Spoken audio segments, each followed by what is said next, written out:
Hi everyone, this is Stepan and welcome to Hanging Pawns. I'll continue the coverage of the games from the Candidates Tournament, and this is round 6. And I must say that the game I'm about to show you is a perfect example of why high-level professional chess is becoming more and more frowned upon for its calculation and the inertia leading the players to quick draws and secure risk-free play. This is the encounter between Liren and Sergey Karjakin, who both had a less than ideal score after the first 5 rounds of the tournament. Coming into round 6, Sergey had only 1.5 out of 5 with 3 draws from the first 5 games, which is an absolutely horrible result.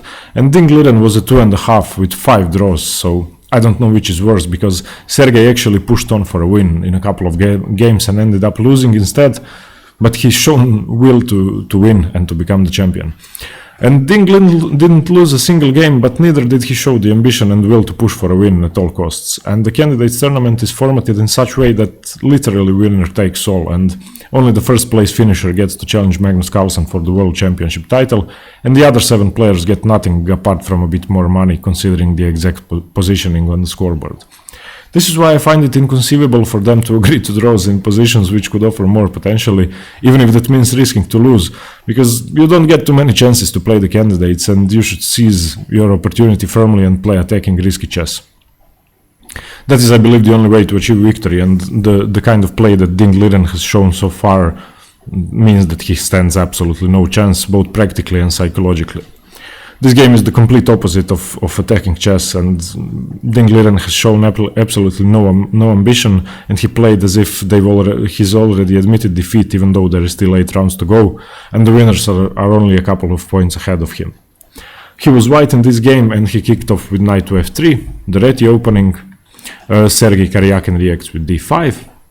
We have g3, potentially entering a Catalan position, a Grunfeld position, a King's Indian, or even a Queen's Gambit decline position, g6, d4, bishop to g7 by Karjakin, bishop g2 symmetrical, knight f6, and c4. And this is now a Neo-Grunfeld position, a potentially sharp variation, but it depends on how it's played.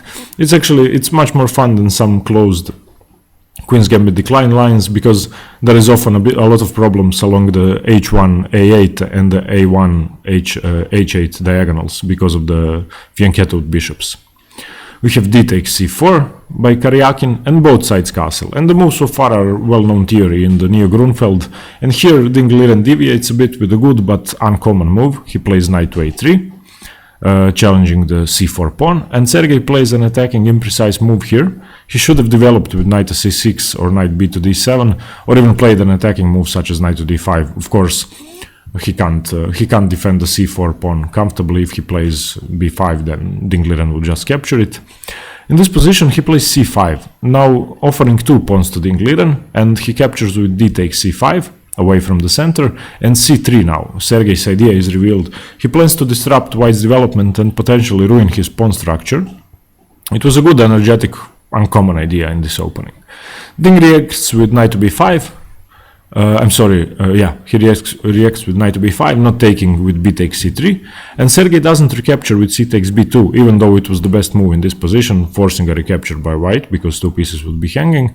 Instead, he plays knight to a6, attacking c5, and we get a trade of prisoners, as Nimzovich would say, knight takes c3 and knight takes c5. And in this position, Liren plays a weird and a bad move. He should have developed and gained the tempo on the knight with bishop to e3 immediately. Instead, he plays knight to d4, centralizing the knight, and after queen b6 by Sergey, now he plays bishop e3. Now the move actually gives up the b pawn, and he definitely should have played it a move ago. And Karjakin just grabs the b pawn with queen to b6. We have knight c to b5, knight e6, and Liren's sad idea is revealed. He's shown why he didn't play bishop to e3 sooner and why he offered the b pawn. He gave up the b pawn so that he would have a perpetual attack on the queen, which is now unfortunately stuck in white's position. He plays rook to b1, and the queen has to capture an a2. There is no other squares for it. Queen takes, rook a1, attacking the queen again, queen to b2, rook b1, queen a2, rook a1, queen b2, and rook b1, and the draw. After 18 moves. A draw agreed on move 18, not agreed, but a draw by repetition. I think such play isn't worthy of a world champion, and Liren has shown that he is not yet ready to become one. Definitely an embarrassing performance by the Chinese Super Grandmaster. And I can only feel sorry for Sergey, though, as he'd lost a chance to get a full point and get back into the tournament. I hope he will have more luck on Sunday in round 7. And as for Ding Liren, I just have no words. This is not the way to play chess if you want to become the champion. Bobby Fischer wouldn't approve, definitely. Okay everyone, thanks for watching this short but from a chess professional standpoint instructional draw. If you like the video and want to see more analysis from the candidates tournament, please consider subscribing, as I will be covering all the games. See you soon everybody, cheers, bye!